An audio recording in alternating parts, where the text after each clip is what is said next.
You know you guys are on mute, right?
So will you guys be on mute the whole time, this part, because it's private?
To specifics for the agencies that you work with.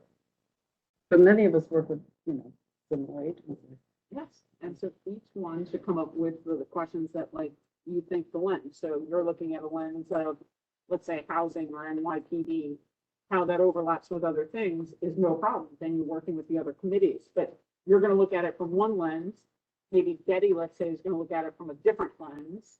Betty and I are And having that cross conversation is really important.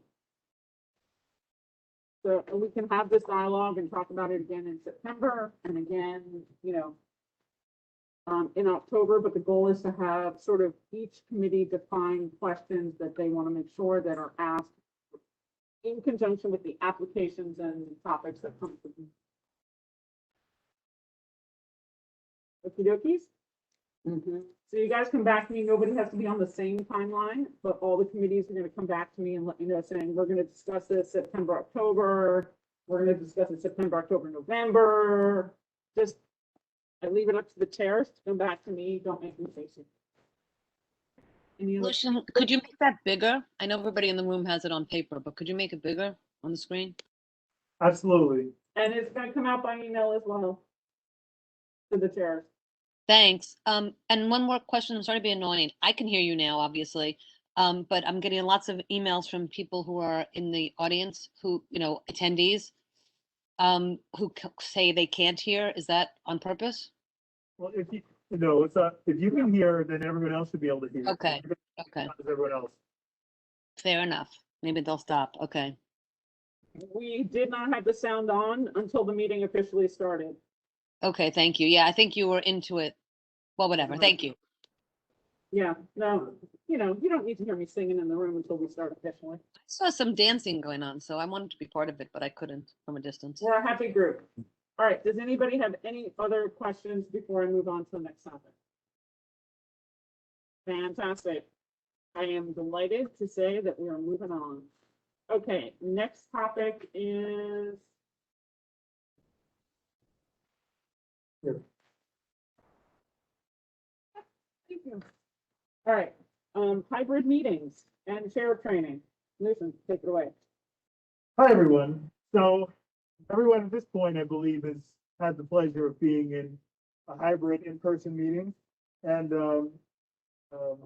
it's something that all 59 community boards are grappling with when the governor also suddenly pulled back on all the emergency powers, which included nixing the executive order, which suspended certain provisions of open meeting laws allowing for remote quorum. So here we are, all present in a room together, making quorum, and which allows us to continue doing work and recognized by the state of our resolutions now, being in full effect. There are some community boards out there I've heard who are still meeting 100% remotely. Their resolutions will not be defensible if they're challenged. And so, I just want to thank everyone for, pulling together. Luckily in the office, we had the technology we had purchased in 2019 at the end of the fiscal year. We are going to dabble in hybrid meetings, and then the pandemic hit. So we actually had the kit here for almost 2 years before we pulled it out of the box for this meeting.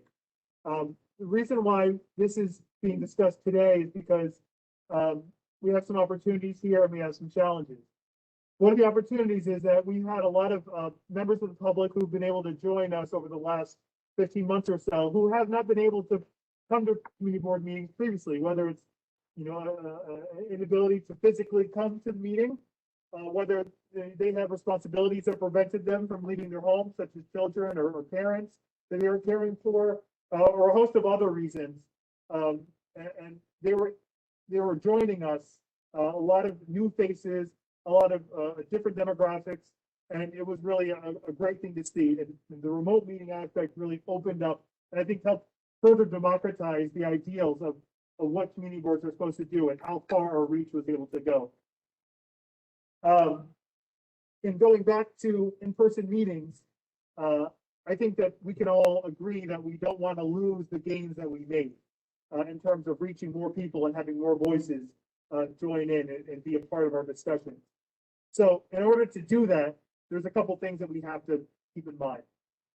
One is that, and this is something that we still find challenging, we're still kind of settling into this new paradigm, but we have to make sure that the experience for our remote viewers and listeners is as good as someone who's in the room.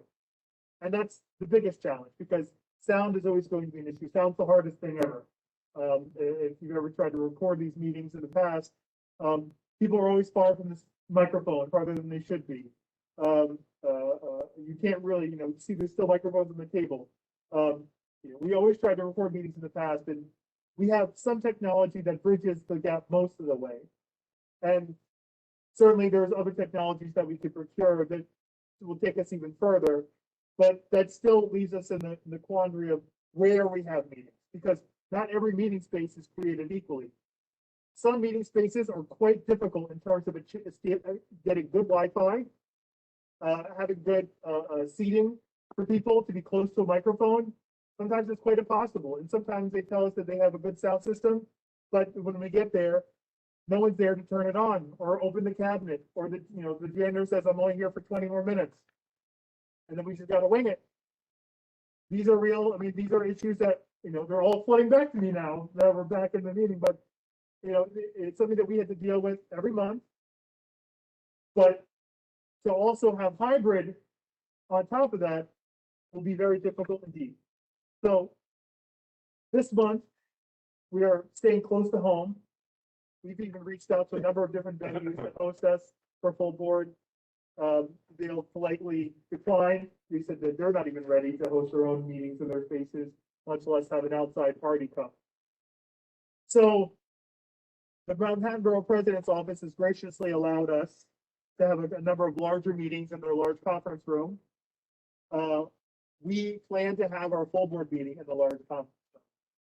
We will obviously have to reorganize it somewhat and modify the way that we conduct the meeting in order to capture everything for the benefit of our remote listeners. Because as part of the COVID guidelines for DCAS, who manages this building, NCB1, we have to adhere to capacity constraints. We can't have meetings that are standing room only. But if we make sure that we have a very good experience for our remote viewers, I think that they'll have the confidence to join us remotely, regardless of where we are. And they'll get the full experience. They'll see the slides as perfectly as you see, maybe not better. They'll hear what you hear. And with this 360 cameras, which I'm hoping that will be in consensus that we can go, move forward in getting the modern versions of these, just place them through the table. But the person is seeing not from the backs of the heads, but your faces.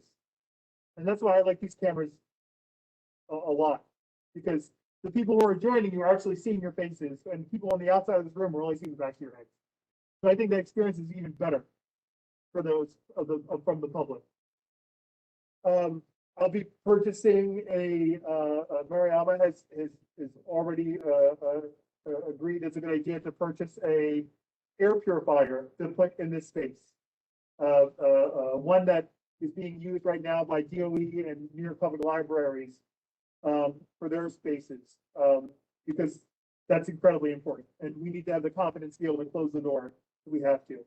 And know that in addition to DCAS cycling the air, we can cycle it 4 to 6 times a minute as well. So those are the types of things that, there's certain purchases that we could make to improve this experience and make it a consistent experience for as long as we do hybrid meetings, which I hope is forever. And then there's the concept of where we can meet.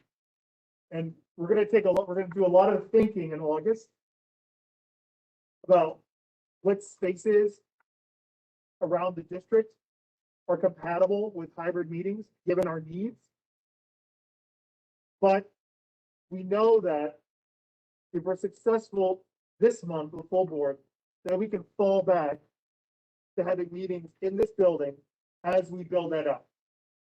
Because we just didn't have the time to do this before we were all pushed back into in-person meetings. But if we know that our space is, the air is being circulated and clean, we know that the sound is good and the video is good, then I think we're at a really good foundation to keep expanding what we're doing and keep bringing more people in. So with that, Amy, I hand it back to you. Any questions from anybody? Betty? I have one comment. In watching the committee last night, there is one problem with doing it remotely, and I've gone through this, so it wasn't like being on a phone where you just can't see it. No. You can't see when someone presenter is presenting and pointing something out. I could see them gesticulating, but all I could see was the slide. They're pointing to, I can see them talking about, well, look, where I'm pointing is where I'm moving. No idea where that is. That may be better once we get a second setup, because then the 2 360 cameras should be able to pick up the person who's standing there and pointing. But thank you for that. So, If they could do that, or if they could work off the computer. so there's some tools that we have that we haven't really started exploring yet, which is a part of a training, not only the staff, the members and our applicants and presenters, but, you know, there's certain things that we can do on the screen. If you look at the screen, I'm indicating the screen now. And these are tools that are built into WebEx, so we can do things where, you know, we maybe have a pointer that's kind of pointing at things to your point, that recreate that experience for remote users. And that's something that we can explore a little bit more. Yeah. Okay, anybody else in the room have a question before we go to people online? Okay, anybody online have any questions? Justine, your hand is up, and it might be from asking to be moved over before, but do you have any questions? Oh, it's down now. Okay, and that'll be in general the process that we do when we're at meetings and we're hybrid, everybody in the room goes first because you're here. And then online for board members and then online for public. Okay, And full disclosure, the total cost of the items that I'm looking to purchase, the around $1,000 for the air purifying unit, that is, correct for this space, amount of square foot. And then 2 units of the higher end of the OWL camera that you're seeing now. But those are both $1,000, so it'd be $2,000 for those units. So it'd be $3,000 total to, I think, bring us up to speed for what we need for hybrid meetings. and if you're wondering, we did some of our fellow community boards have been working with some of the hybrid companies to get pricing structures. And they've seen everything from quotes from $465 per meeting for a 3.5-hour meeting. And so that, for us, I don't think any community board can afford that, actually. When you say for this space, though, the office gets a benefit, the staff gets a benefit from the filter also? Is it? Yeah, You mean so the during the space? workday, we can put in that side, but for meetings, it's on wheels, so we can bring it Okay. over to the space. Thank you, Betsy. Thank you for thinking. So Lucian, I'm sorry, I do have a question quickly. So right now, when I'm looking at you guys, you look so tiny. And it's just, it does move to whoever's speaking, the camera, but is that what Betty was saying? I heard pieces of it. So it's just sort of, it's not quite a real view of what's going on in the room. So I have no idea who's in the room. So the new It'll be better. The new cameras have higher resolution, and then they'll do digital zoom on who's speaking, which is an improvement over here where. Got it. There's a zoom, but Betty was talking about one aspect that is missing out right now is when people are doing a presentation like you see on the screen now, if they're in the room and they're, you know, pointing at the TV, how is that, you know, that extra amount of information that's gained by them, you know, being specific, how is that transferred over to remote users? And so, you know, what we'll likely have to do eventually is have them use bring their own, you know, laptop and then use the mouse to do the equivalent of that. That way, the remote users get the full experience. And after they do that. Any other questions? Okay, let's move on. 36 Walker Street is up. Jason, Station for you restoration should, of interior because of the space. camera and the mic, you should come Oh, over here. okay. Jason is Installation of new- doing this. By the way, for everyone at the full board, because it is full board, we will ask all the new members to drop a mask and say hello. We can see faces. It reminds me of Sure. Yeah, because I just Stepping met, down, stepping back, but not down. um, Jason is. Rosa. She came to the club. Well, he's gonna, yeah, stay put. He'll go over there. Stay put. Jason's going over here. Got it. I thought he was going over there. I'm Stay sorry. put. We'll all get up and get tied up in our underwear. What about our underwear? I get tied up in it. What about people who don't wear them?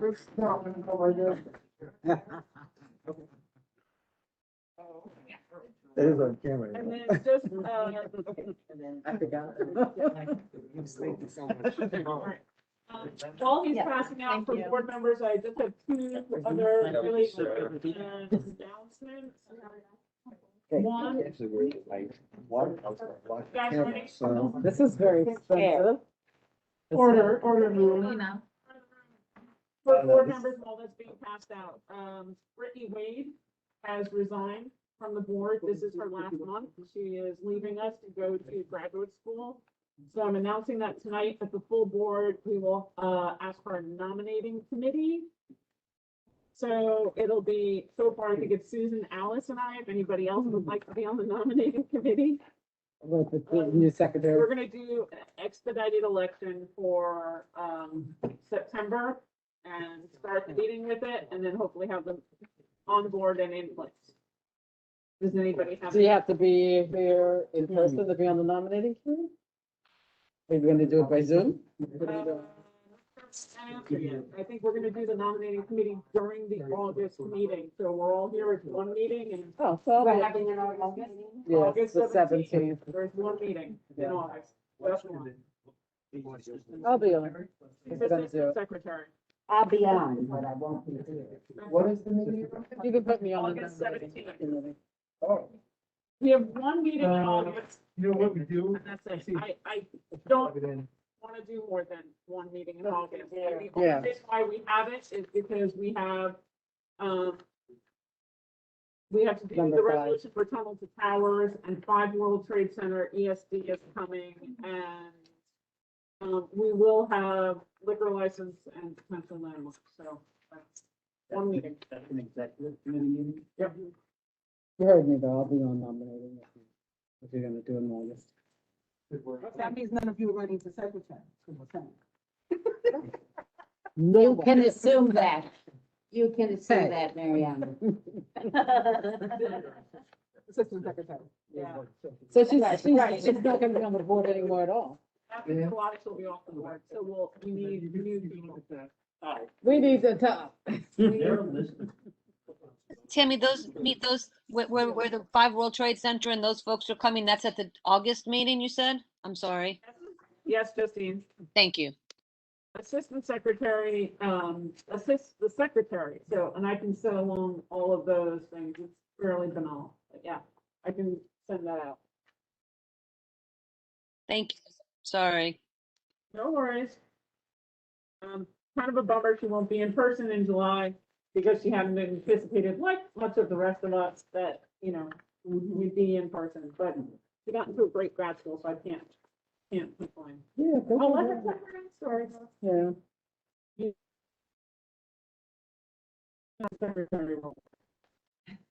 Okay. All right, welcome. Oh, that's a friend of mine. Introduce yourself.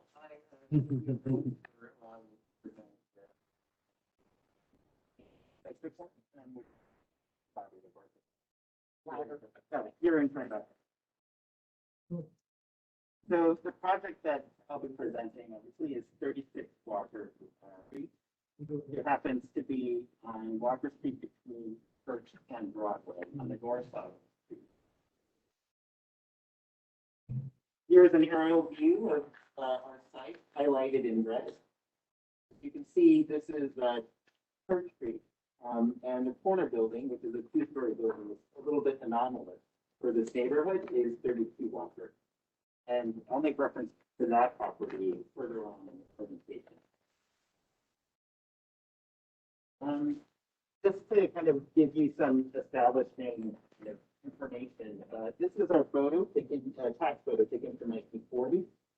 And you can see this building here is 36 Walker, and the adjacent building, which is its effective twin, which is 38 Walker. And they were built within 2 years of each other. And here, this little bit here is 32 Walker, which is no longer there. And this is the corner building on the site. So our proposal really is fairly extensive. We're doing an interior renovation that includes a new stair, a new elevator, a window replacement front and back, a new storefront with a portal, and some roof work. The landmark commissioners are particularly concerned because most of the scope we're working with staff level, but They are concerned with the fact that we are, one, lowering the entrance. We're creating a new office lobby entrance, the westernmost way of the storefront. Two, we're adding a fiberglass corner, which is really to match the building next door at 38 Walker. It'll be like this. And third, it's the extent of our roof scope. And at the roof, you can kind of see here that this large protrusion here is the elevator bulkhead. And it's so high because we're allowing, or we're providing accessible access to the roof. So you'll be able to enter, on the street, take an elevator up the roof and enjoy the amenity space inside the roof. If you're in a wheelchair or otherwise.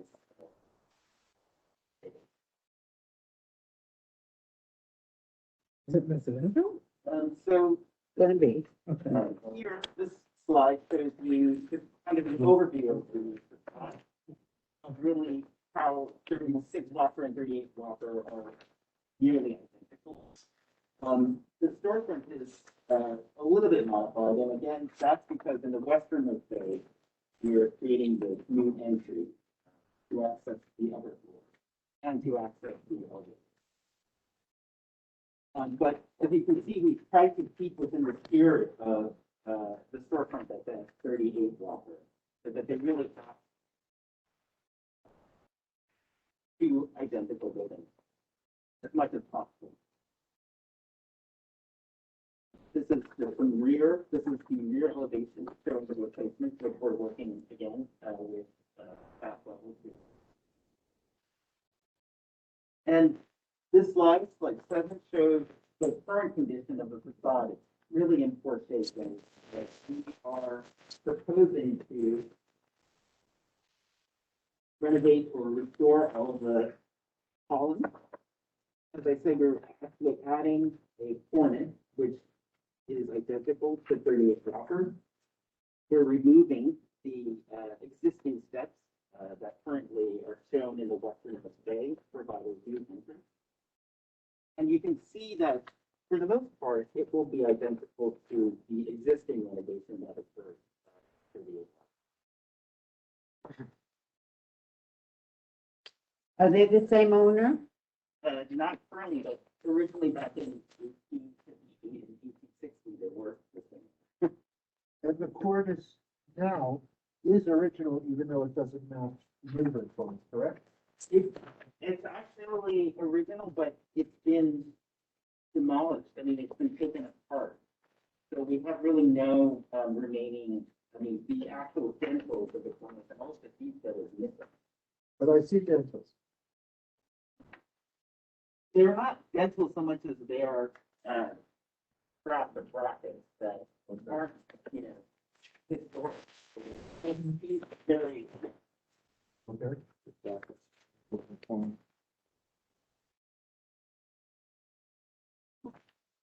Again, this is a more detailed view of our storefront. Because we're having accurate accessibility, we have a quite large door, which is slightly different than the way they can enter from the center to the retail space. We're proposing to restore the grill, the decorative grill in the window in the eastern space. Here are some details of the door, and this is our proposed colors actually are in the upper left-hand corner. So the windows at the storefront and also above are going to be a dark gray. The cornice and the columns will be lighter gray.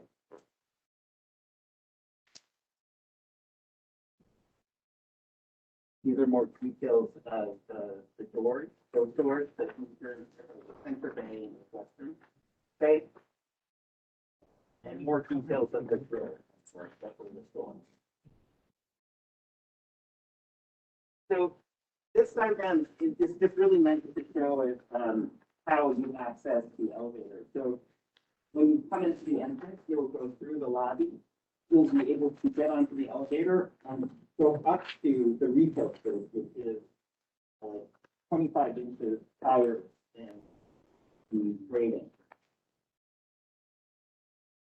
And this diagram kind of shows you a little bit better of the actual door. So you enter the lobby, the community lobby, and you go into the elevator. That takes you up to the upper floors, or it lets you up onto the rooftop level, which is, again, 25 inches or so above grade. So there, you go up steps through the center door, or then you take the new entrance through the elevator and then up the different door. So yeah, for details of the corner is really this is what we're emulating. It's a fiberglass corner that was built for 38 Walker, which was just using the same manufacturer to install at the missing corner. We're seeking approval. This one. That one was approved at a commission level to be fiberglass? Yes. Oh, cool.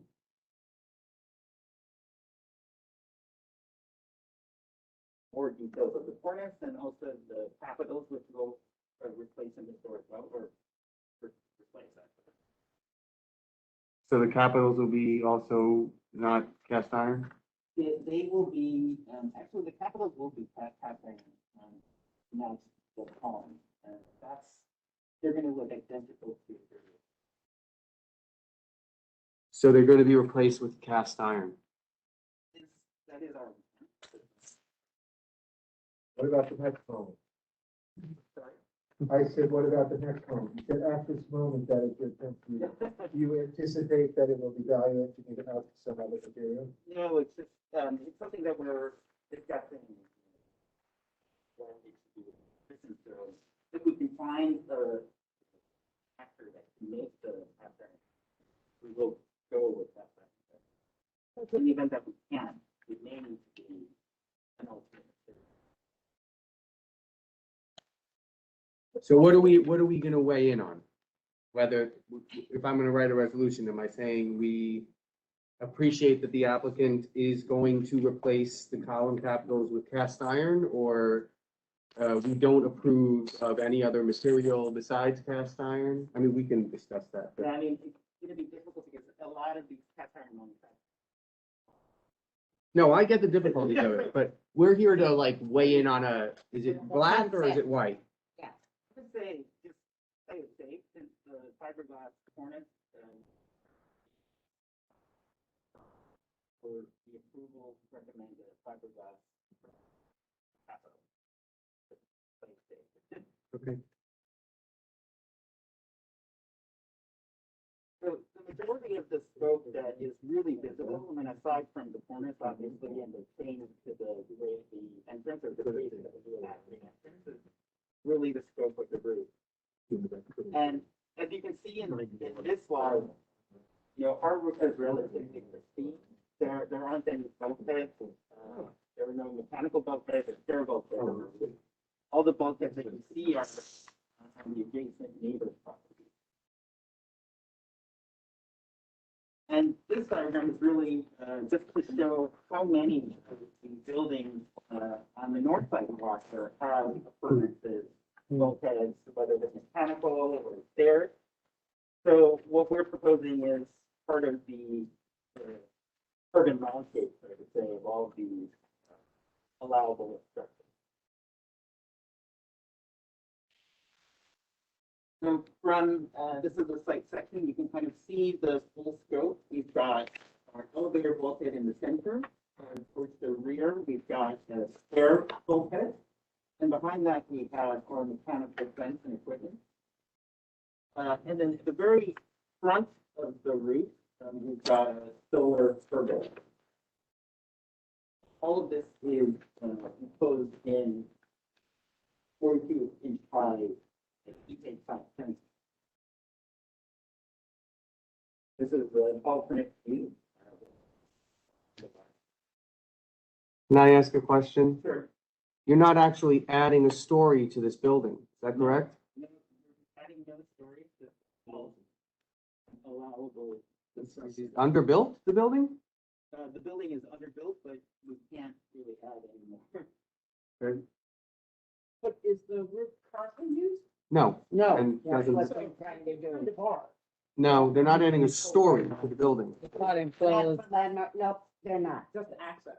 Well, no, they're adding Yeah, bulkheads, but I just, you know, they're out there. normally someone's gonna be adding a story here, and I just noticed that you're not, which is, Because it's not enclosed, right? well, just like, It's you for know, the tenant. it's a bulkhead, I mean, it isn't enclosed, but like normally someone would put an apartment up there.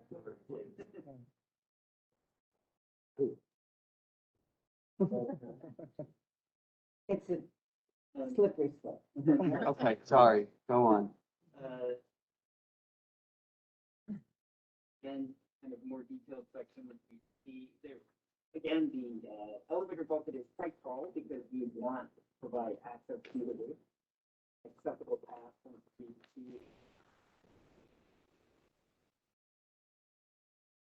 And here is an axon that shows really what this will look like. We've got our solar pergola, the large elevator, or what we call our elevator bulkhead, and the stair bulkhead beyond with solar panel decoration.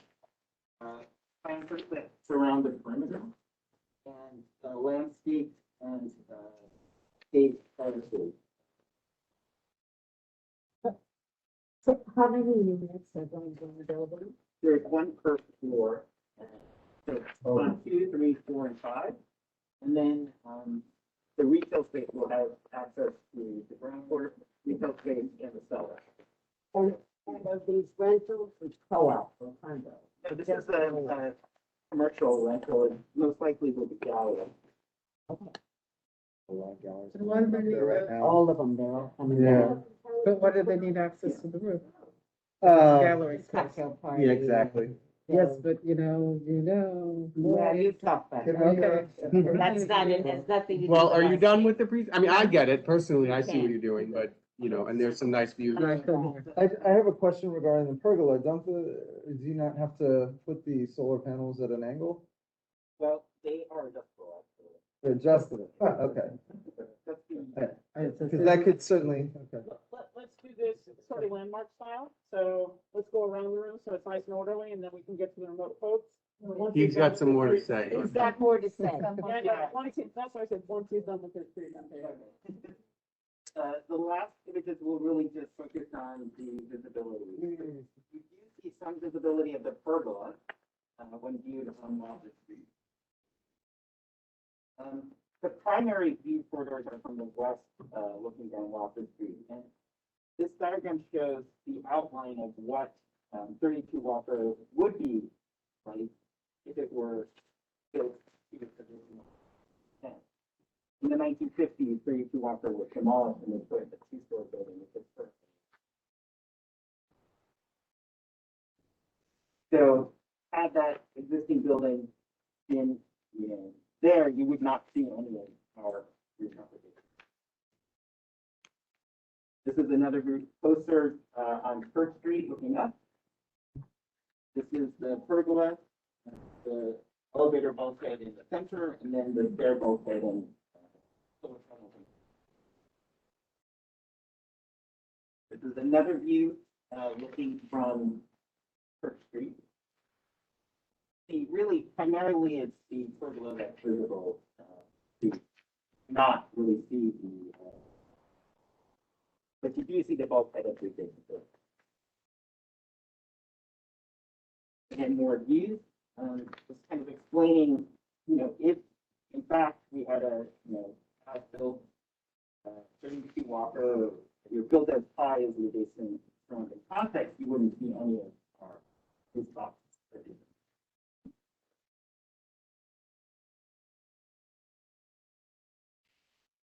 That's it. Right, so please. So. His anybody noise in is the not room in have our any purview. questions? Stick your hands up. Alice, Gerald, Andrew, then Bruce. Why? Yeah. Are you doing anything to the windows? The windows are being replaced, with this, and we're getting the backstroke approved at that level. But can you, I mean, are those still 4/4? Yeah, we're, Right, or you think yeah, we're going to keep the existing, we're essentially obligated to keep the arrangement. Right, okay. And then also, how high is that elevator at this point? So it's It's 14 very tall, so it's- why is that? It's 14 feet 7 above the deck level. And that's because you need a bit of over travel with an elevator once you get to the last stop. So it really is for the proper functioning and equipment. Thanks. Daryl, I'm on the committee. did you have a question? Sorry, your hand up. I have a comment. Please, Go sorry. ahead. My comment is that the roof is going to be used, even though it's not in my purview, I do want to ask the question. The roof is going to be used for parties and entertaining. It's possible. We have. Well, why would you do that? if you Right, weren't going to use it? I just want to be very clear. So there are people who live around there and that's going to be, okay. I just wanted That's that all you're there. gonna say? That's all I'm gonna say, because it's not in my purview to say much. I'll have to. Well, you're not, you can, as a member of the other, yes. I actually have a question that isn't probably even relevant to this presentation, but how much of the interior is going to be maintained in terms of like the Good old for you. floors and everything? So the majority of the interiors will be maintained except where we're proposing our new elevator. So beyond that, the joist will be maintained. Retaining the original flooring and everything? Yeah, the original flooring, we are, actually, except for a new floor. Wow. Why? Because of noise and. Yeah. It's a beautiful. It is a beautiful building, I But that, know. it's a gorgeous old building, yeah. I've been inside of it. In terms of the historic fabric.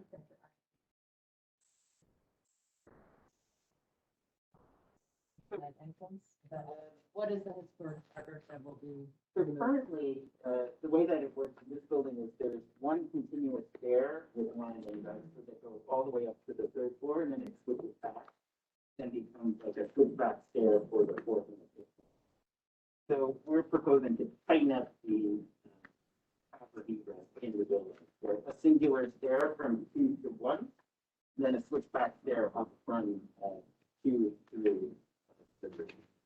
So from the outside on the left side, that staircase is, those steps will be removed, right? Yes. So that would be not symmetrical. It's not, but it really is Yeah. to provide accessible. All right. I don't have a comment. Answer? Are you expecting there will be more than one commercial tenant in this building? And will the rooftop be accessible by the commercial tenant in the building?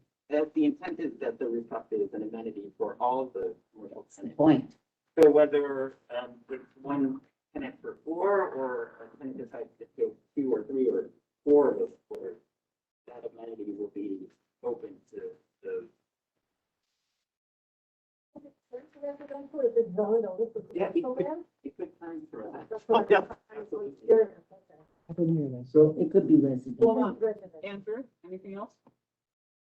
no, I think- Betty? About the amenity of the rooftop. And I can say that my son's last job, one of the biggest selling points was having a place you could take your laptop and go do your work upstairs Yeah. on the rooftop. So for people who are assuming parties, I think that's an incorrect assumption. His use was during the day by workers who wanted to go up and be outside while they were on their laptop. I mean, but I was gonna say that actually the intent of the owner's intent really is to make this either an office or gallery space that respects the post-pandemic workplace. And one of those things that people are always asking us as architects is to provide some ultimate amenities basically to do work outside. Bruce, you're next. I have a few questions, remarks. First of all, it does seem like a more extensive modification and addition than it sounds like at first. I mean, that has to be borne in mind. Right. Secondly, while it may not constitute FAR by your description, and while there are some bulkheads on the street that are taller, that are utilitarian bulkheads, this is the largest overall rooftop extension or pole, if you will, without FAR on the block.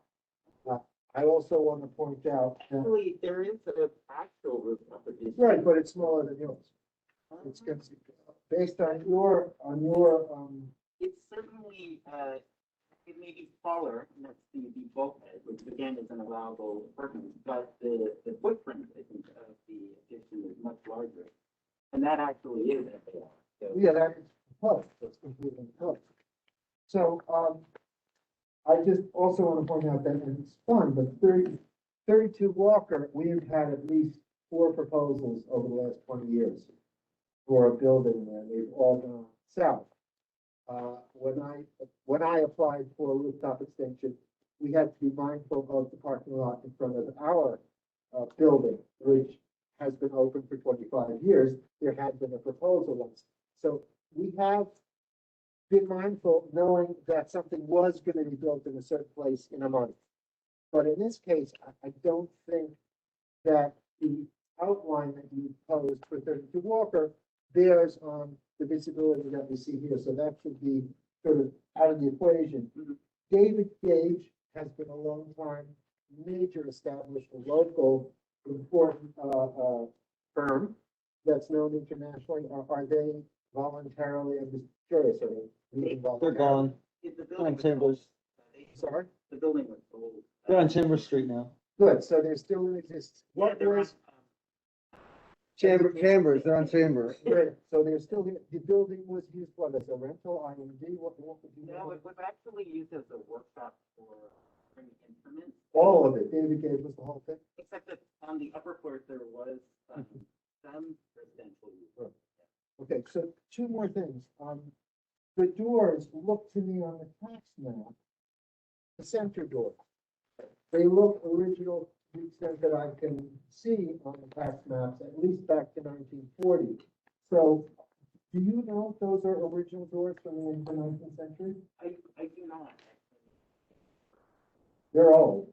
They were both, but, you know, in 60. Can they be salvaged? But Because we they're, could definitely consider it.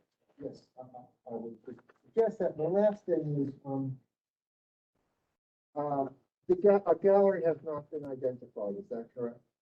It has not, but, So it, basically, the reason why we know is that, I would say on another project in the Franklin Street, a similar, renovation. Right. But it's only gallery that are interested. right, which is great, which is bringing Tribeca back Yeah, on. exactly. But I ask because, it's apropos of what we were just talking about. In taking into consideration other factors than pure architecture, David's Warner is opening up a gallery that will specify people of color and their art. And that would be taken into the equation now. But this is not David's Warner, a gallery for people of color, which would soften me on some of the modifications you're making that I disagree with. Is that correct? It's not Warner? Yeah. Okay, so that pardons me on some of your, thank you. Zach? I only have just kind of a minor comment or question. In these plans, there's a 2007 indication in the middle. Is that a date, and was this project originally designed in 2000, all of them, all the pages, 2007, and that's 9-footer. Right in the middle of the footer. Right in the middle. Oh, no, that's That's not a the date? kernel project number. Okay. Yeah, and because much of what you said about the design didn't seem to make sense in a 2007. No. Okay, that was my only. I want to add on my list that we do respect Wayne Perret, he's a local architect with a deep history of landmarks architecture here. Related, sorry, do you know when, 32 or 38, Walker modifications were done? Actually, not off the bat. It was Yeah, that's sort of what I was getting at, is that at what time, you know, like, was it the nineties, was it? I think it was relatively recently. But again, I don't want to say that officially because I don't understand. Jeff, I'll see if I can find it. Nothing. Nothing, Jason? What color are you painting the first floor to match the other one? So this is the only slight variation that we see because it actually doesn't make sense. You know.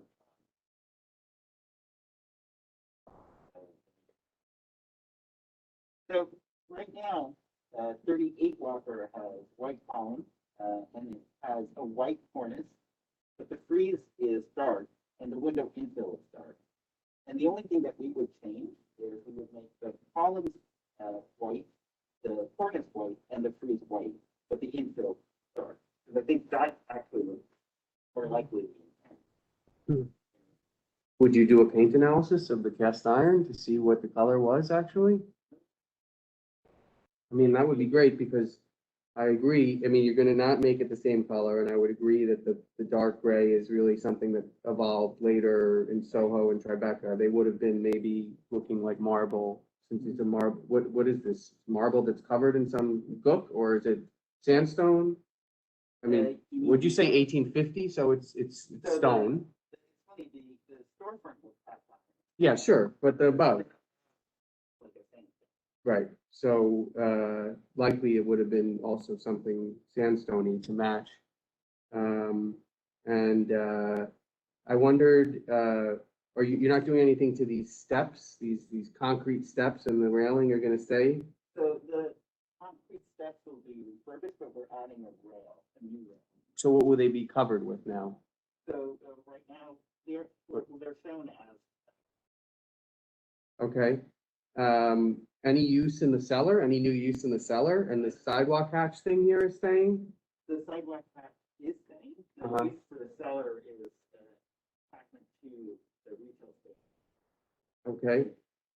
And then I didn't catch it, but I'm sure it's in there. This lobby gives by way of maybe an elevator stop or a ramp inside, wheelchair access to the first floor.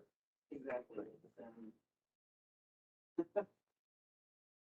It gives wheelchair access to the upper level, which again is about 26 inches of One other question, the stair that you're removing, have you probed it to see that to make sure it's not, vault-like stair steps? Yeah, we, Landmarks requested that we use some probes. Yeah. It turns out there are no vault plates underneath Okay, the step or in the vault plate. what are you painting the color of the windows? Sorry, window frames. It's this dark, Why dark? That seems also completely out of character. it's really because we're using 38 reference. You match the colors to 38. Uh-huh. Okay. In your existing building section, you showed 3 windows here, but here I see 4. Is there something different about where the section was taken? I just Yeah. get confused by that. The Is this a section was- mistake? Yeah. Just a mistake, okay. And then, just on the roof, I'm just curious, is that built to maximum? I mean, following up Jason's question, I'm just curious with all the expense of building that, which is basically building the roof floor upon and putting this, is that is maxed out in terms of, Well, just otherwise, why would you do that, right? there is FAR available that we could potentially use that stuff. Because of zoning, the figure law, we cannot build any higher than what we're showing, but we are allowed to build allowable appurtenances on the roof, which include decks, pergolas, bulkheads for elevators, bulkheads for stairs, and the like, mechanical equipment. All of that can be put on. So you got it. So it's really the sliver law that's It's a sliver law stopping you from putting another story in Yeah. there. Gotcha. All right, so it's my turn. Here's All right, what done? I'm done, yeah. So I know it's not the purview of landmarks to talk about noise and actual quality of life issues. And the roof looks gorgeous, but I'm not seeing where there's a consideration, to be able to, not be noisy up there. It looks like it's open. And if it isn't just quiet enjoyment of people with their computers, and it actually is, galleries that decide to have openings, and we all know how noisy openings can get when people get a few glasses of wine. What are you doing here? We have controlled access to that roof. So the way you can get onto the roof. Your planning is by KeyBank, so it's going to be open to a very limited number of people. That's not to say that somebody who has a gallery could probably have a party, but with all of the addition of the planting and the pergola, it's not that large an area. How many square feet is it? Yeah. So And the- what's the the capacity? square footage of the roof that is occupiable is about 1,400. Which is what the capacity. Yeah, of people capacity of standing people. on. 140, yeah. Yeah. That's a lot of people. Say it, that's So, all. I mean, the thing is, we would have to consider also curriculum, able to support 100. Well, even if it supports 40 people. And we couldn't actually, because we would need, you're not certainly planning to have, max, I would say, you probably have 74 people. 74 people is a lot of people, and those neighbors on either side start complaining about noise. All right, okay, they'll be coming to quality of life. Yep. All right. Do we have any other questions from anybody else in the room? We've gotten everybody who's spoken once already, so then we go online and then we come back. Anybody online have any questions? No hands raised. Back for Mariana and Carol. I'll just say to Pat's point, 74 people is one less than the Department of Buildings large venue. That's what we would be allowed to have. I'm saying that's not. That's why you picked that. It's not. It's not for people, but, Yeah, but if they do have 74 people, it's a lot of noise. Yeah, but again, have to do that. The roof structure, even if 74 people could. And that's something that we could put in the resolution. Please do. I definitely hear where you're going. Joe? Just on this solar panel issue, I mean, it looks like 72 degrees is the optimal tilt angle for summer. That's pretty significant. I mean, we're not seeing that in the sight line. No, of course, and, we're working with Brooklyn Solar Works to change that, because it's actually a supplement. So, you're right, it should show. So I mean, when they're popped up in the summertime, are they gonna, how much it's gonna be seem kind of significant? We're a little bit waiting to see the full on design because, that's the way in. The idea of a pergola gets that done in. But You don't think you have to show landmarks, the 72 degrees angle though? I mean, I would, okay. I've worked on a bulkhead previously in a landmark building that the sight lines were pretty significant for LSC, so we ended up having to move the entire structure further back. Jason? What do you want me to say? Well, this is, Uh, come from your committee, so. Okay, well, I will say a couple things. I think that, I don't want to scare Bruce, as he leaves, it goes out the door, because he knows generally how I feel about visibility, I think. I don't think this crosses the threshold of visibility for me, except for the pergola, which I find somewhat annoying that it's visible and I agree. so I wish it could be like cut back a little bit so that you don't grab that angle on Walker Street looking west. And it doesn't so much bother me, that there's this visibility from the west. There will be a building that comes up on that corner, the building next to you to the left towards West Broadway or whatever that is, or Church, is going to get its own rooftop addition when they decide to, leave. whatever workaday thing is going on in that building. And, so I'd like to see a reduction of the pergola personally, and then otherwise I don't really, and I think it'd be cool to get a paint analysis done so that you could bring it back to, what was originally there without any sort of conflict of what that was.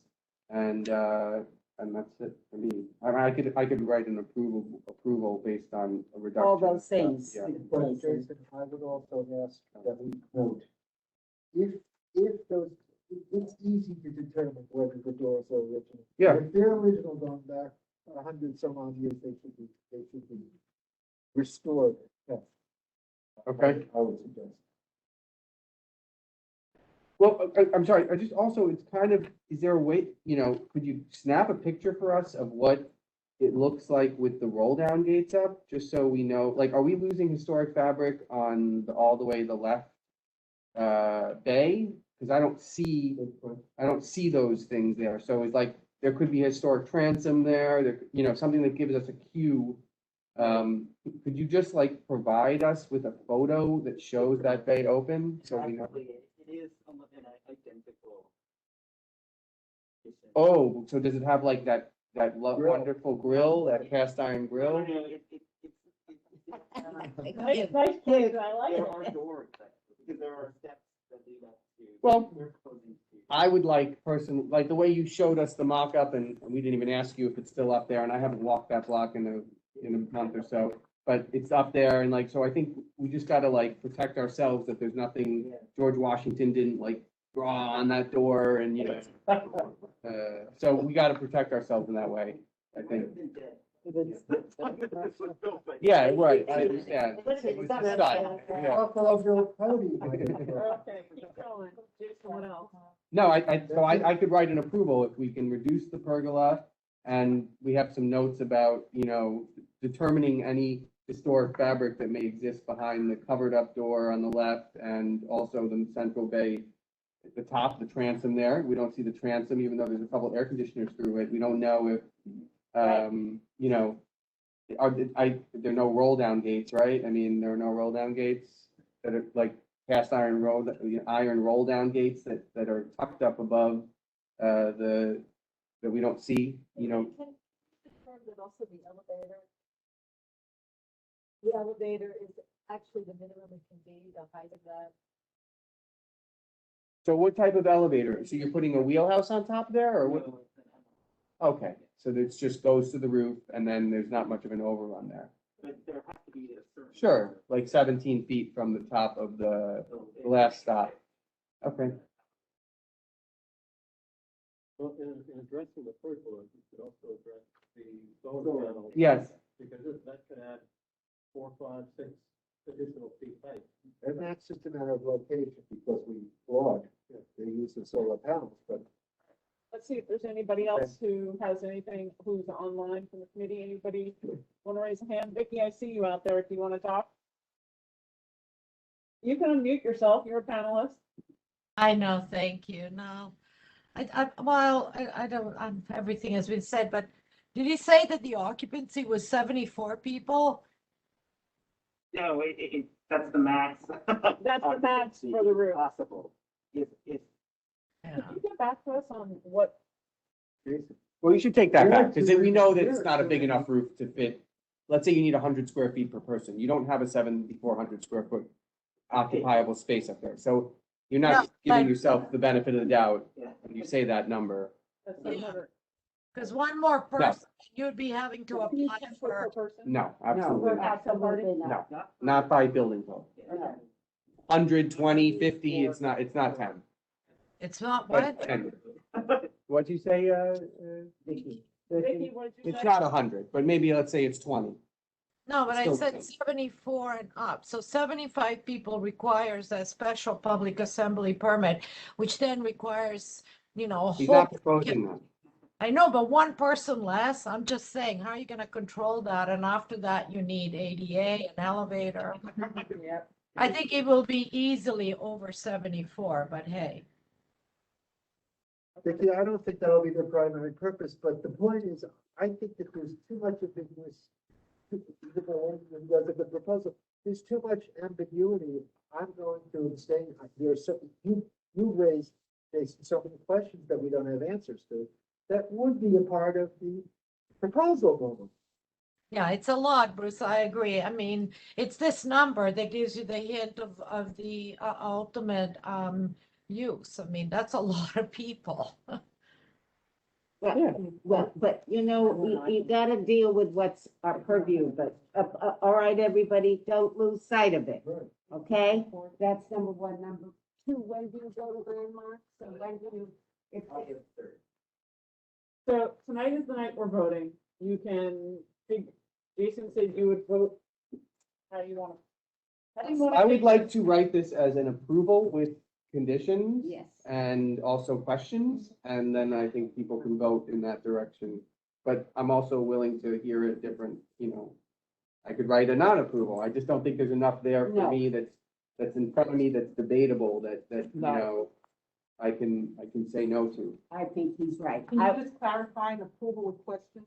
Yeah, so, well, the questions will be in the resolution, like, and they need to be answered. Please provide a picture of the door that you say is not historic, on the left side that we can't see, something that falls in the basket of what Bruce is saying, like, not prepared. I don't want to go as far to say they're not prepared, because I think it's a thoughtful presentation and all the things should be able to be weighed on, but you never want to see like what's behind door number one and then like approve that he's gonna take everything out and throw it away. So a conditional yes based on their response? Yeah, I think Is there a so. response that they could give that yes would become a no? Yeah, like if there was another grill there and they're proposing to just throw it in the garbage, or, When do we find out? well, he's gonna let us know right away. That's the conditional unless, right? So you're saying, you're saying that the grill, if a grill exists, it does not get thrown away. If it's historic, that it is. Well, I'd rather it run like this. I'd rather him race to get me a picture of what it looks like and prove to me immediately that it's not there. And then I don't even have to write it in there because there's no question if that's okay. And then one of the conditions would be, please reduce the pergola so that it's not so visible from Walker Street. A confirmation or deadline to respond to the questions would be the full board meeting. the night of the board meeting. I'd like it sooner just so I could write a resolution, but We disagreed, Yeah. but noon on Friday There to you go. provide answers to all the questions, which That's will then great. allow Jason to be able to get his resolution with all the little things back to. Friday, 2 days. No, you're skipping Thursday. I have a Yep. question for, And then with the, hold on, Vicky. Yes, Vicky? I was putting my hand up. So Jason, just a question. So the genuine intention, if you have more than 74 people, which is easy, you would then have to have, right? The idea behind that is that you would then have to have ADA access. So if you had a ramp here, like if there are more people, because 74 is just not going to fly. You either have 50 or 75. You would have to. Same thing, so there you are. Right, you would have to have a ramp, right? So that would alter the look of this building. Where's the ramp? Where's the elevator? Where's the vestibule behind? You have an answer for that?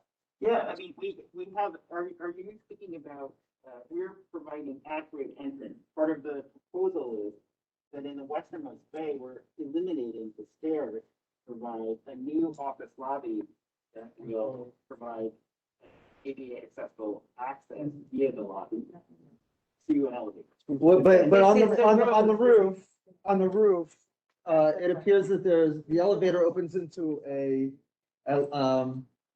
vestibule that then steps, it appears there's a step from the vestibule to the roof, and then five steps. So that is. Okay. There is only. But And that's level, you're saying? it is. What am I seeing in plan? It appears to be some sort of is it a ramp or is it a step or? There is a step. There are steps. No, there's right out the door, coming right out the door I'm sorry, on 29.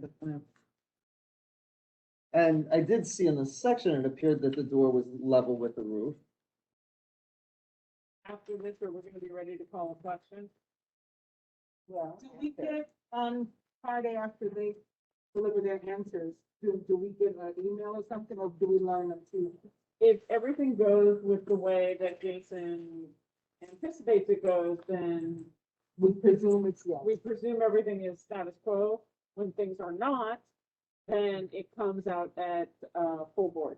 Okay, we asked the applicant, they promised by noon, we got A, B, C, D, which directly is in opposition to what the discussion was, and there you go. So there is, it's level. Once you go out towards the back, is all one level, and it is true that there are steps going up to a higher. Okay, at the door though, It is it is level, but what am I seeing in plan? What is that supposed to be at the door? material, because, A change of yeah, material, the, thank the you. issue is that, Okay. you can only have 20%. I'm sorry, say that You again? can only have 20% roof coverage. Only in that particular section would, but the remaining portions are. Okay, so I'm sorry, but what is, Right, this, now, what is this, right here? Is that a step or is that a ramp? It's not a ramp. There's a frame and that's what you're seeing dotted. Just the door that you commented. The door, the elevator. I see now. Oh, very good. Okay. And there's no way to make a portion of the stair going to the front portion of the roof accessible as well, so that there's equitable access? It is something that we can consider. I would What was that one? consider that. To equitable access to the front portion of the roof. Everybody can enjoy everything. Right. Solar panel. And my last question on this is, isn't a fire lane required at the front of the building? Yeah, it goes here. This is our 6-foot fire access. Right now, you're seeing the pergola that's underneath that. Here. So alongside the. Is the 6-foot fire. So you don't have to provide the 6-foot clearance all the way across the front of the building as well? That's what my understanding was. The idea, again, would be that pavers would be removed to accommodate that, to get it from one side to the other. But I mean, the pergola doesn't affect the 6-foot access? I thought it had to be 6-foot clear space for fire department access. Okay, you might want to check that. But thank you, I'm done. Architecturally driven, for lift. Can we call the question? Yes, but Yes. we need to know what the question is. Jason, take it away. Well, I don't want to get in the weeds on a lot of these Department of Buildings Right, issues. It's exactly. not, Correct. you know, I have suggestions, I'll keep them to myself. So we're going to, as soon as I hear back from this gentleman on the condition of the leftmost bay, and we find out more about the center door age, and maybe you give us a final answer on whether you're gonna do a paint analysis, I will tell everybody who's interested that which way it went, and hopefully it goes towards still writing an approval with the condition that we'd like the pergola to be reduced such that the visibility from Walker Street was negligible or zero or whatever we want to say. We can say zero, we can say a little bit, because we like that he's doing, you know, he's not making them 20 feet tall. So that's what I would say, and we'll weigh it, we can get back to everybody. If the pergola is not reduced, No, I'd like it to be reduced. but if it isn't? Well, If they then, don't agree? then I'm not sure that we like it. Then I don't think, you know, I think, Is there a possibility? It's an approval unless, so it's. yeah, there you go. In that way, in that case, the final let it be resolved, I think, would say something like, If it's not. if all this we can approve, if the pergola is reduced to be invisible from Walker Street Correct. on the east of Walker. And accessible. Yes, okay. Okay, with that, do we have a second? I'll second it. All in favor? Are there any abstentions? Bruce abstains. Are there any recusals? Perfect, motion passes. Thank you very much, sir. Thank you. Next, Thank you. Thank you. Here you go. do you want to take these back? Next up. I'm gonna keep mine, okay? Thank you. And should I give this gentleman my email address so he Yes, can please. just send it over? So you Okay, can that's have great. it. I'll write it on, what do you want me to write on one of those things? Cool. Awesome. Thank you. I welcome 4951 Chamber Street, and I will have it noted for the record, this was the last applicant we saw at Board One pre-pandemic. Thanks. So, welcome back. Sorry, long. Nice to have you. Oh, here you go. This is our old building. Awesome. Have a great night. Thank you. Thanks a lot. Good presentation. This is our old building, isn't it? Hi, my name is Jonathan Taylor, with the Space Force Partners for the Mission Development. I'm joined by my colleague Ward Dennis and Peter Robuski, also of with Daggett Architects. Happy to be back in this room, which was the last in-person meeting I attended, to present this, the main project of this building, which is 4951 Chambers Street. Former England Savings Bank, it's an individual landmark, and the banking hall is an interior. Okay, yes, keep going. Really wonderful. Oh, get your thing up there, okay. Have you made changes since the last time we saw you? Yes, I guess Okay, I'm running through cool. quickly as I showing today, which is a pretty small scope of interior furnishings, but does relate to how it was revised after we. I'll just explain before I can show you, in March of 2020, we presented a project which is to adapt the defunct bank, interior bank hall as an immersive, digitally projected art exhibition space. And as you'll see, sort of key to adapting that space for this purpose is controlling the light within the exhibition space, separating areas that need to stay dark for the show, and then areas where you need light to for visitors to come in and out, and other kind of processes like buying tickets and things. That's the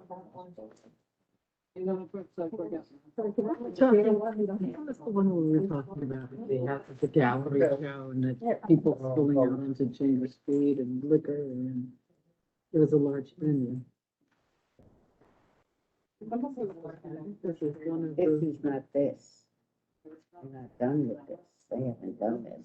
no, this was the, there was the last. What was the other presentation? They, I thought this was, they were gonna do it down. We're working on it. Spaces. I think it's a mess. I don't think they can go in there yet. Look at. No, but I'm saying, I thought this was the conversation that started our large venue conversation. Maybe. But there's nothing around it. No, but we were talking about what's going on. Chamber Street.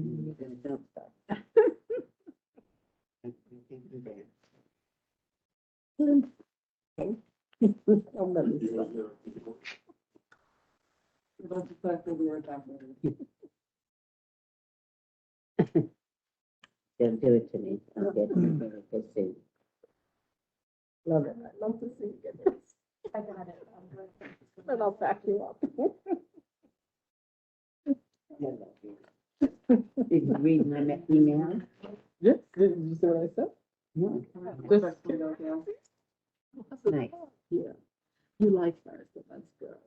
And you thought this might be the one. We'll go out and we'll toast.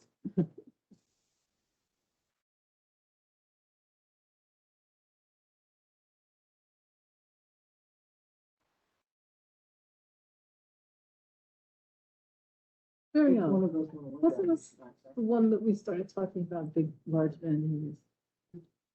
Isn't the space one, the space that caused us to start talking about large venues? I thought it was the No, American it's Express 51. building. The American Stock Exchange. No, that came later, Okay. but I thought this on Chamber Street was one of our because they came.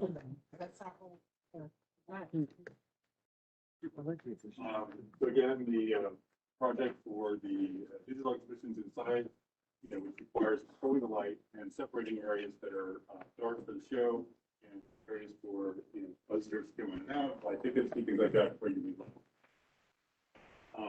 The proposal as presented to the community board at the time was approved with some conditions, and then we went to landmarks and made some modifications, some similar modifications that were requested by the commissioners. So I'll just review this. this basically summarizes what the community board reviewed last year. And the light was controlled by solid panels over the windows that darkened the main space. And then you had these interior enclosures that were added within the space. And so you came in and you could go inside these spaces, and inside there would be functions that we did on the inside. We could buy tickets or do whatnot.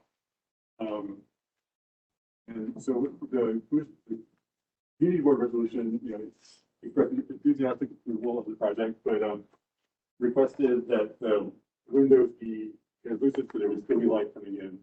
Of course, it's difficult with the project, and also some reduction of the exterior signage.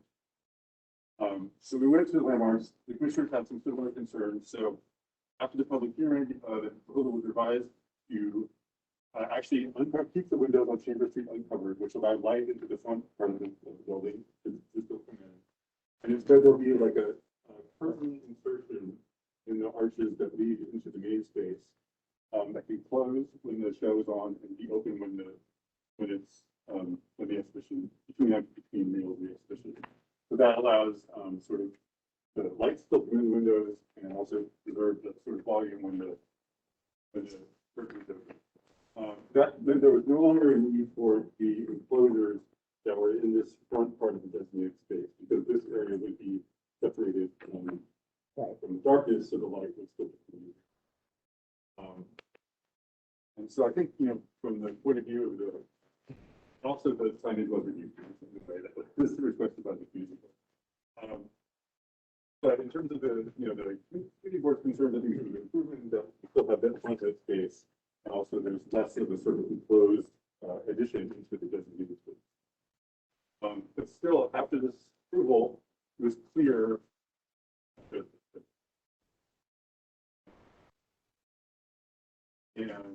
so I was going to skip. Oh, so this is the previous. We have the presentation you have on print has been updated a little bit since what I originally submitted for the originally scheduled meeting. So there's just a couple more slides that are just all they are other examples of approved materials. So all the materials about our project are still. But this plan summarized what was originally shown. The community board approved a bunch of conditions. The new green areas are the enclosures. What was eventually approved by LPC where the enclosures were reduced, so you have this area clear. But subsequently, in terms of refining the operation of the facility and handling visitor functions, it's clear that like these smaller boxes can't contain all the functions that they were originally discussed for, like coach room, ticketing, and the gift shop. So what we're proposing now are a few pieces of freestanding furniture that would be in the open area that would assist with some of these functions. They're all, they're basically pieces of furniture, and they're scaled so they won't interrupt the volume, the storing volume of the space. They're freestanding and they're not attached.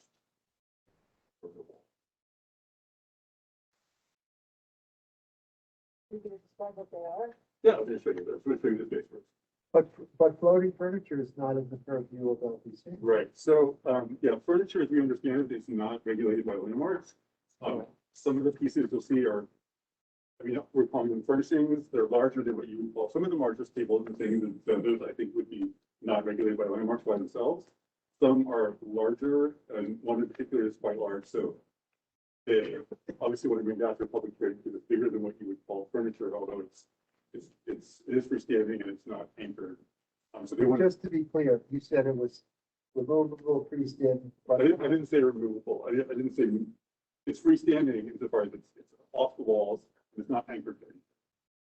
But it's not movable. Not all of it is movable in the sense of chairs and tables. So they wanted to show you the whole ensemble of pieces of things that are going to be there.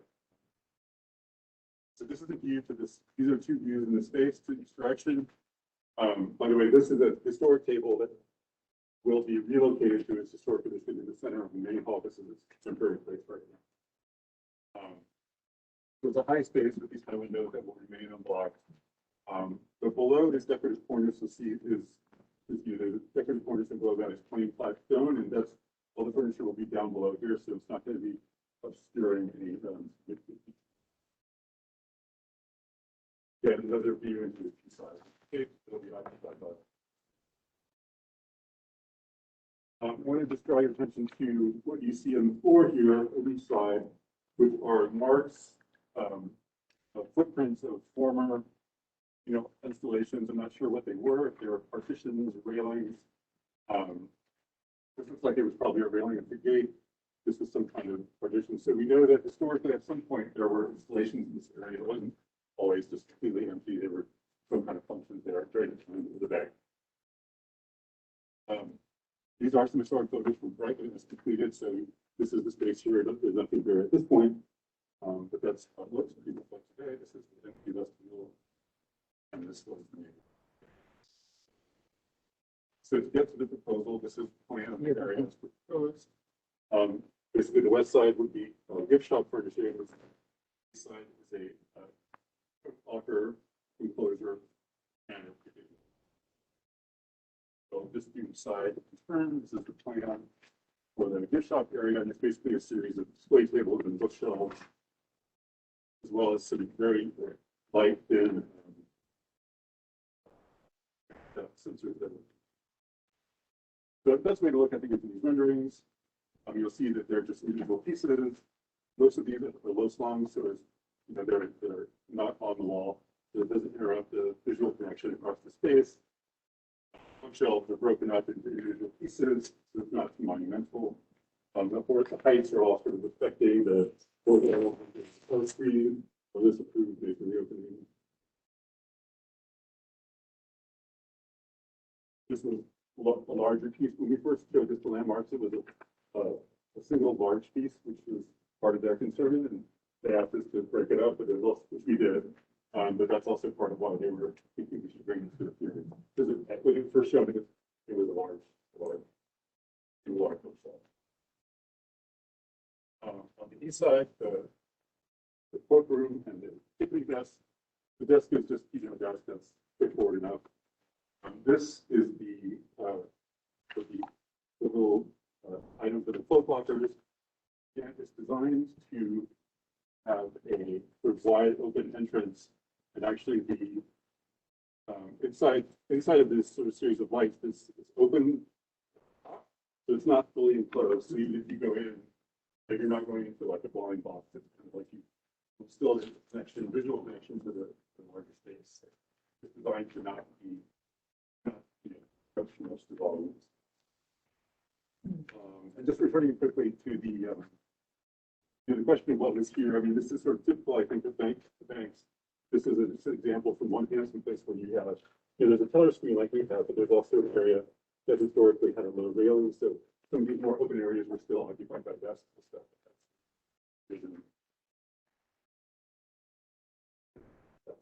There's an appendix here where larger renderings and like shop drawings of all the pieces of furniture. I didn't have those all printed out. All right. What are we doing? So Alice is going to go first.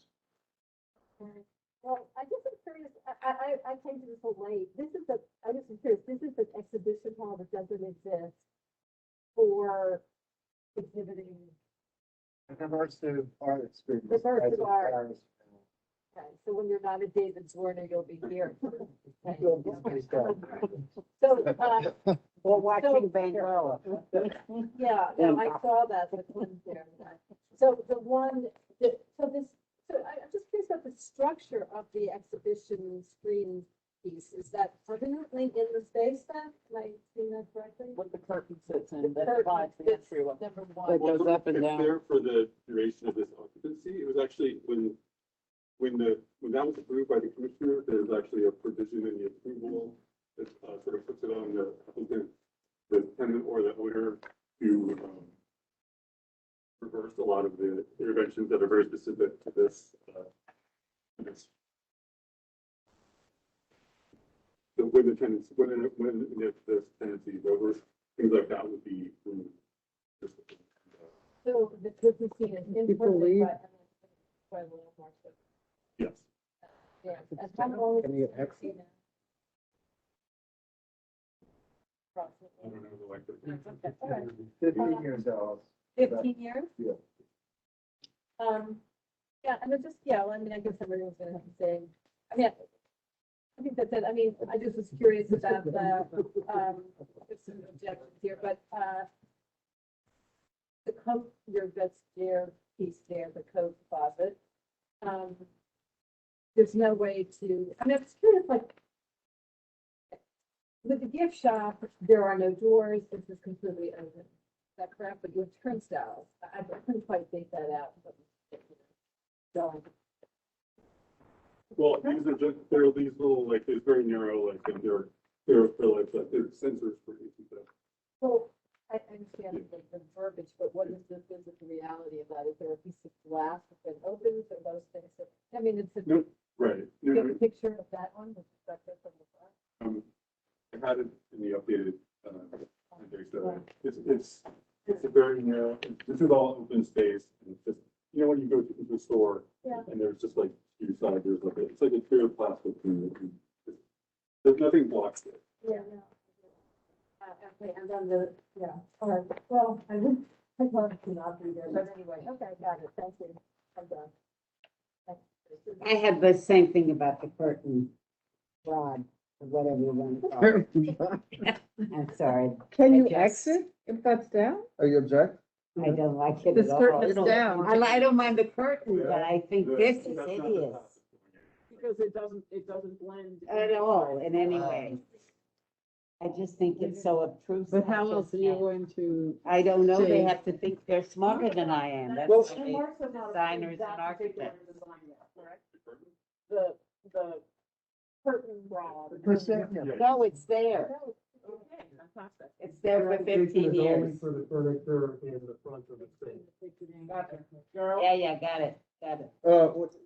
Just to pick up on that, I mean, is the curtain viewable from the other side? Because this is, obviously, it's very, you can see it in the view here, but, I guess when you come through the front doors, is any of it? It appears to me that it falls just below the arch here. No, I'm not talking about the curtain, I'm talking about the structure, and if you go back to 1.3. There we go. It looks like that curtain structure falls below that arch. So it's gonna be viewable from the street possibly. But it's been approved, is that correct? Yeah. This is not. Oh, all right. So behind the column Misunderstood. and behind the.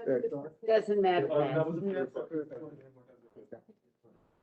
We have to go I'm on. sorry, yeah, so my other question is, number 3 here, if again, if you look at 1.2, where the number 3 is, there's some historic material in there that's being taken out. Now, I understand it appears that this has been approved, but why was it taken out if it was in 1.2? Well, actually, I mean, Right, this, right, historically, and what there is currently is a screen that goes all the way across here. got it. So, removal of that was part of the proposal and the approved. And what we originally showed was reusing some of that, reinstalling it here on the end of this box. But the commissioners actually objected to that, that was sort of like a falsified idea of where the screen was. They would rather, that's being sort of salvaged and stored for eventual use, but not being redeployed in the floor. Thanks. Okay, Sarah? So all of the things that we're looking at, they're not gonna be damaging any of the storage fabric it's not being nailed into walls, or how is it being? Or just floors, walls, the thickening, the vestiary and. Correct. These are not being anchored to the walls of course. Okay. And there are, some of them have like, there's bookshelves have like some integrated lighting, but there's already a lot of power connections on the wall. You can see here, like all these outlets, so we don't need to do. And with the vestiary and the ticketing area, that section, it seems a little heavy or something, you know what I'm saying? It's like very heavy, is it to break that up? Are you? I think, you know, this the volume, is, I think, with, having the locker capacity, it's a fairly like, it's minimal and sleek metal finish. So I think the idea is that it's, as minimal as it can, given what the Why does it, why do people, which is something where you have to put your stuff in lockers, because it will have its experience or something? I think it's like Coke, a Coke storage like any. Well, any but that's how, isn't it? I don't know. Whatever. It's about 22 feet and 8 feet deep. But, there's a lot of breathing room between it here and the vestibule, and it actually stands off the east wall. Vera, you all set? Yeah. Ariana? Okay. Andrew? So are we expecting to possibly draft a resolution? Yes. So I'll defer to the landmark experts in the room. Resolution not give us the opportunity not to stand to express our opposition to the curtain. That is correct. Sure, why not? It prevents it. No, we can write whatever you want. I would ask that. I don't know what that is, but that was the most impactful part of the presentation.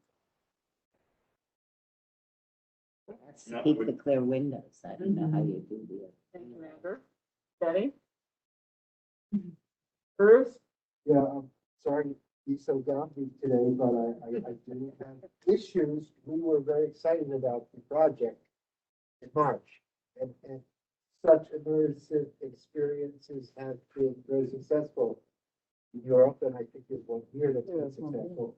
But I have to say, 195 Broadway, we spent 2 years on it, and so did Landmarks. And the owner applicant invited the entire committee to look at the space twice before this.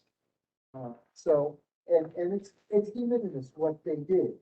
Queensboro Bridge was ages ago, I'm not going to, that wasn't in our area. Warren Hanson, the example that you did, I was involved in that, and it's very, very little intervention. In fact, so little that I'm not sure why you included it as an example. That was the vacuum chamber that produced relatively little intervention.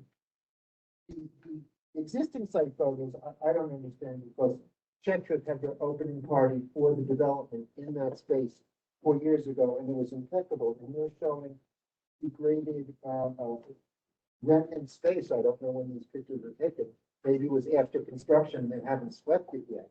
But this space was immaculate and impeccable. And as for LPC wouldn't even let Chetrick move that table that you see to the left, the green desk, without a lot of back and forth.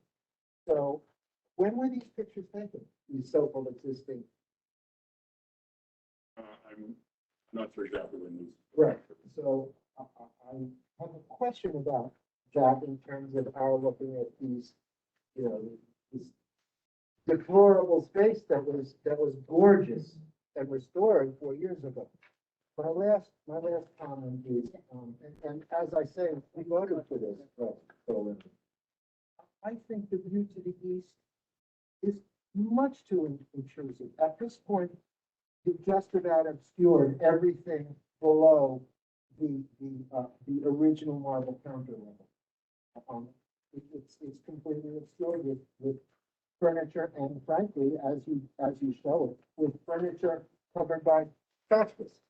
So I cannot vote for this as is. Even on page 20, those I guess they're identifiers in front of the code check, which LPC had problems with in the prior iteration, are so out of context with the rest of the room. Even the typeface. So I would have to vote against this as written. Thank you. Thank you, Jeff. No comment. What's the material of these coat rack thingies? So the furniture is wood with a metal trim. You didn't bring any of that, huh? And there's not a slide that shows the color there or anything. Can you give that to us somehow digitally or otherwise? Like, what is the finish? I mean, to me, that looks like it could be brushed brass or painted wood or oak that's been whitewashed. So I want to see that. What's up with the lighting? Is any of that up for discussion, and is it all reversible, or how was that handled previously or now? So what- Lighting, I see original lights there, but there, I see all sorts of lights in the coffers of the ceiling. Are those, in your wider shots of the whole space? Or, I mean, if there is no lights, then how are you lighting the space? Just those sconces? There's the historic light fixtures. Right. Windows, there's lighting in some furniture. No general lighting, like it's a humongous space, no emergency lighting, none of that, no, I mean, it's okay if there's no like hung contemporary fixtures that are lighting up, I just wanted to, no, doesn't exist, not proposed. Okay, that's just my questions. Pat, anything? No, thank you. Anybody online? Oh, I had one other question. Is it possible, since this was once, I know it was the Emigrant Savings Bank building, but it was owned by the city, till Shatreat bought it and turned it into a private residence and this room private. If someone wants to come and see this amazing space, do they have to pay admission to see it? From here on out?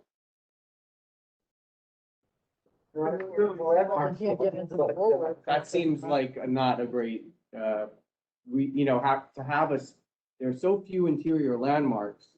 To imagine that now this is now no longer owned by the city because they couldn't manage their properties, and now we can't see the inside. I've never seen it. I've never even seen the inside of the building. When the curtain goes up and down for every hourly show, you can come in here and you can see all of this, and then when the curtain's up, you can see into the rest of the space.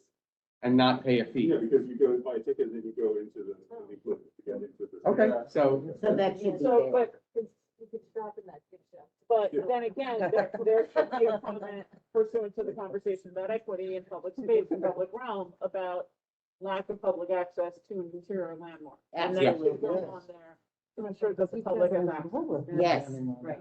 If I may just clarify this, landmarks law requires all interior designated landmarks to be accessible to the public with one exception. And it went all the way to the New York State Court of Appeals, which is the clock tower atop 108 Leonard Street, which was also the same transference from private to city. Yeah, that was to Shatreat too. And that was part of that option. That's right. So with that one exception, the law says there has to be public accessibility to And, interior landmarks. and I have no troubles making sure that we put that in a resolution, so it's very clear that we're aware. And that we are saying that, for example, we don't want the curtain down all the time. But it will be. But I thought the curtain was only down when they were having a Okay, show, and it was to block the light. Kind of, well, you don't want me making a comment. I don't know that. Bruce, does that law require that, I mean, you could, arguably, you could enter the space if the public doesn't pay for it. That. But that's not equitable. That's, Well, I'm not arguing that, I'm just saying is that. for instance, let's get 60 Hudson Street after 9/11. There are now barricades and you can go only in so far, but the lobby is a designated landmark. You can walk through the doors and see the lobby. So that would be public accessibility. It's unclear to me here whether one can do that if it's completely taken over by a 4K private immersive space. I don't know. Agreed, and that needs to be put in the resolution to ensure that the curtain is not there all the time because it obscures the public's ability to see the landmarks in there. So you can go into four? You could, if you have a doctor's appointment, you can. Can? Yep. All right. NYU used to have. Jason, do you have anything else? I make just one Absolutely. comment. If you don't have a doctor. Just, I mean, No, I don't think in terms Yeah, of. so how does that law Yeah, then? I'm not an expert in the law, but I do know a lot of interior landmarks they're not really open to public, they're open for public Yep, visitation of whatever kind, whether it's through a museum or it's a Cipriani or I don't know what. So I don't know the details of what the law is, but I think that,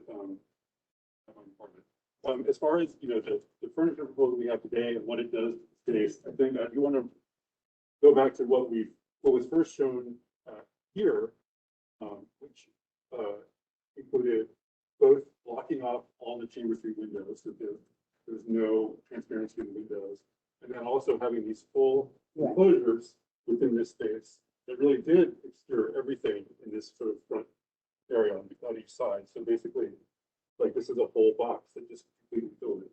And so the changes that were made at Landmarks, I think, actually address community board concern about this by allowing the windows to be clear and have the light space fully lit. And gotten rid of these, and actually you still have a very legible open space that just has some items in it rather than being fully occupied by the phone. And that's good, but it still doesn't obscure our wish and desire that the public has access. The public doesn't necessarily have to pay for it 24/7, and that the curtain is not down all the time. Which I think is what we said and would all go on with it, right? Yes. I don't know. Maybe they're asking for it, Right. furnishing. I was thinking. Right. that- Yeah. Maybe they were approved, so they could want. That was. Yeah. So Jason, where are we going for a resolution? Hit me. I'm not sure, because I don't know if, it's a positive or a negative personally. So I would ask other people to kind of, can anybody get behind it? I mean, can anyone get behind the? The operator is not here, they're in France. Yeah. We can follow up with them just on what they run a foundation that does restoration of landmarks throughout France and elsewhere. So they, some of their proceeds go to that. They may have something beyond just the normal thing. So we can follow up with them, by the end. Follow up on Jason's question about lighting. So there's no plan to install any additional lighting within the space itself. And any art exhibit that's happening there, it's whatever lighting is required as part of the art itself. Well, No. the exhibit takes place in a darkened room and it's projected onto all of the surfaces.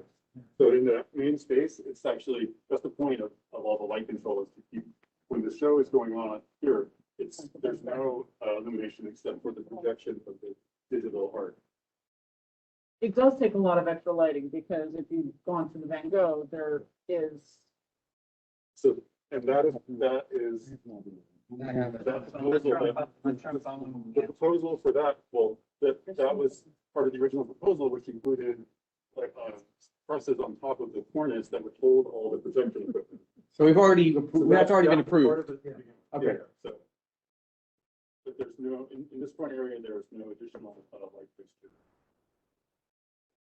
So my recommendation, if I may, recommendations is that we include Tammy's points that we expect some form of public accessibility other than for pay all the time.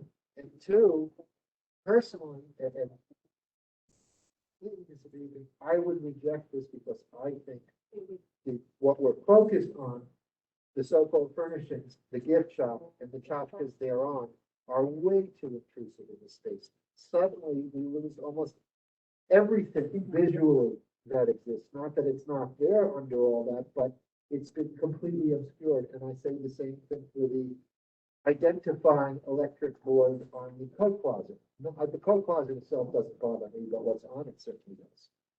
Well, and we want to note that that curtain does not only obscure the center portion, the curtain goes all the way across the entire thing, because as you see it in both the gift shop and the coat check area, the curtain is, like, for example, on this rendering for the east side, you look to the left, the curtain blocks the sides as well. But Higgins and Quay's part is making the case that it's already been approved, which I find, I don't know, seeing it, but whatever. Yeah.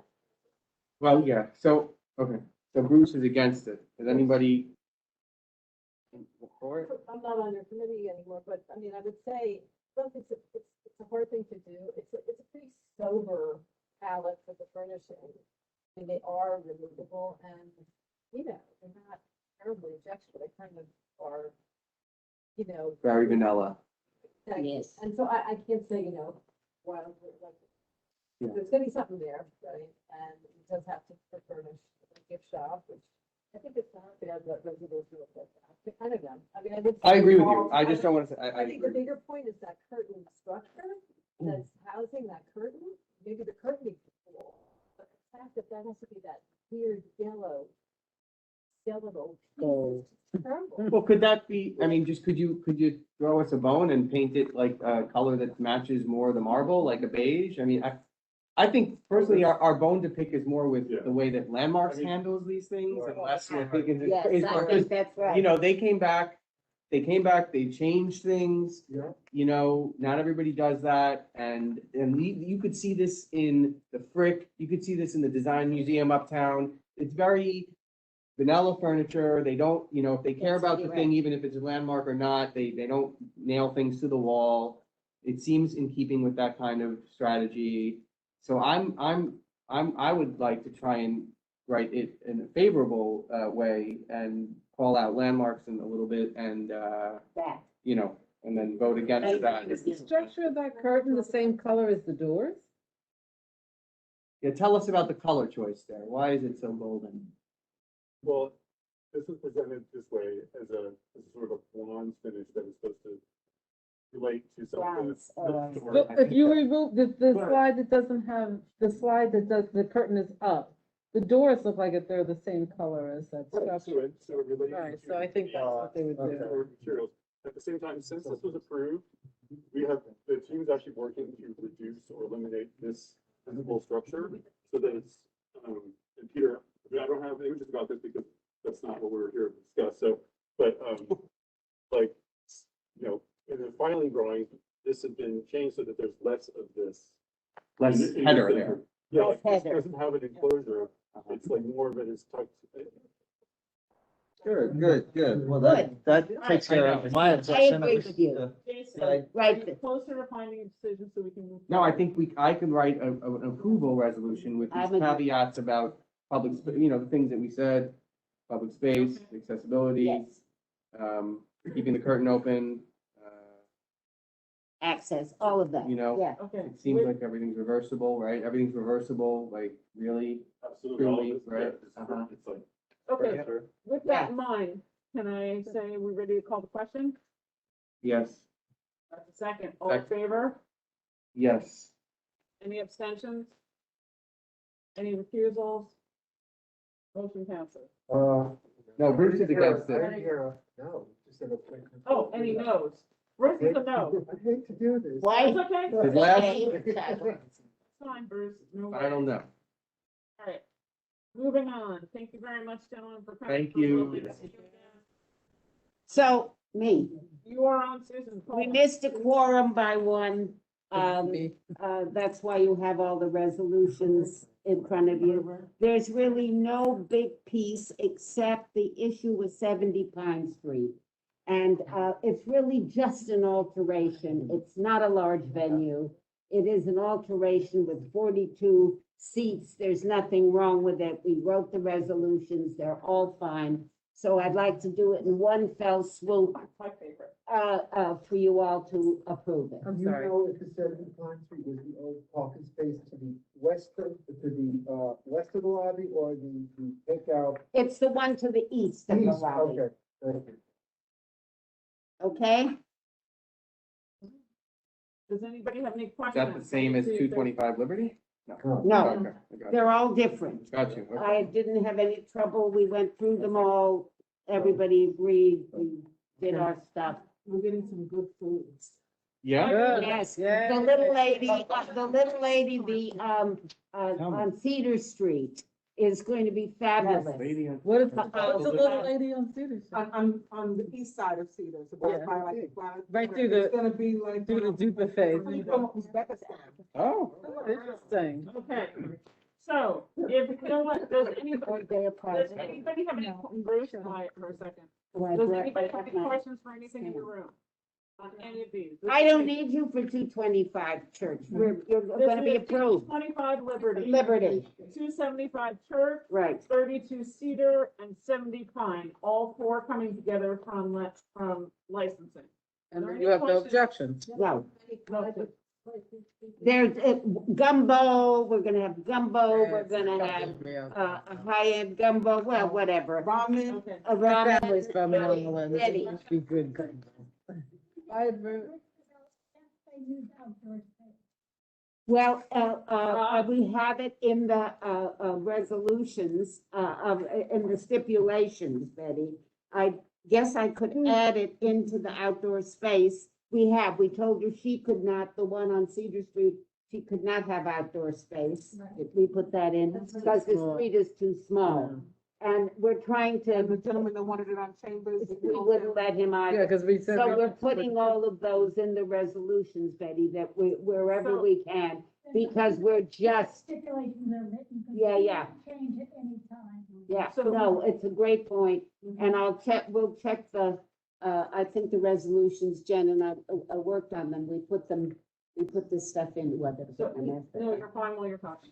Oh, So for every licensing resolution that we pass until open restaurants and everything else is done, for the next year, you need to have a line on there that talks about outdoor seating right, and the hours of operation for outdoor, period, end of statement. Because whatever the legislation is that ends up going through, there are no rules and steps. If it's a restaurant that's in the bottom of a residential building, that's gonna be extremely different than, for example, 225 Liberty. so And what, so you just gotta make sure that we are covering ourselves with the thought process of something in the city will pass, period. so I have a question on this. Yes. So, and it goes to Betty's point. So we give them till 10 o'clock to have an outdoor space. All right. And the city gives them till 12 o'clock. We need or to say 1 that o'clock. we are only approving it till 10. Okay, I mean, that's what, Every application, whether they are applying or not, has to have that.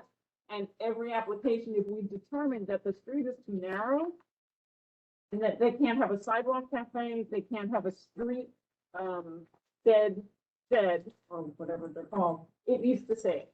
Because without saying anything, means fantastic, build it. all right. And Jen, we want everybody to be successful, but we would also Jen, like are to we- balance quality of life. we're okay. Yeah, since the applicant for 225 Church Street is here, I have a question for him. That's Right. if I may ask. Yes, you may. Just confirm if you intend to apply for a sidewalk cafe license or not. Okay. That's all. Okay, Thank you. thank you. Okay, did we get a vote? We have I'm to so take a glad vote. you came. Thank you for coming tonight. Really appreciate it. All right. Voting. If there are no other questions, and I see none online, we're done. Did we vote? We didn't vote. You have to call it. Oh, I call the question. All in favor? Great, thank you, Any everybody. opposed? Any recused? Any abstentions? Any no's? Okay, great, we're done. I think, Thank you. listen, I'm gonna do something a little odd. We normally do committee reports. It's 8:08. Let's go home. Your committee reports at the full board. If there's anything that's an Thank you. emergency that you need to be the. We'll add first to that do, into the, let me know. Monday, environmental protection, you've got 250 Water Street. It's your oh, I'll have to be online. Sorry. It's okay. Where will you be? When? Monday, 6 o'clock. Where will you be? Monday. I'll be out at the beach. So Okay. that meeting is here. I'm back on the third. Yeah, it's Okay. Downstairs. downstairs. We'll email. Let's lock in a date. Yeah. We'll send you around again. Fourth, the third, whatever. Okay. when I- With that note, 8:09, meeting is adjourned. Thank you. Thank you. Good night, everybody.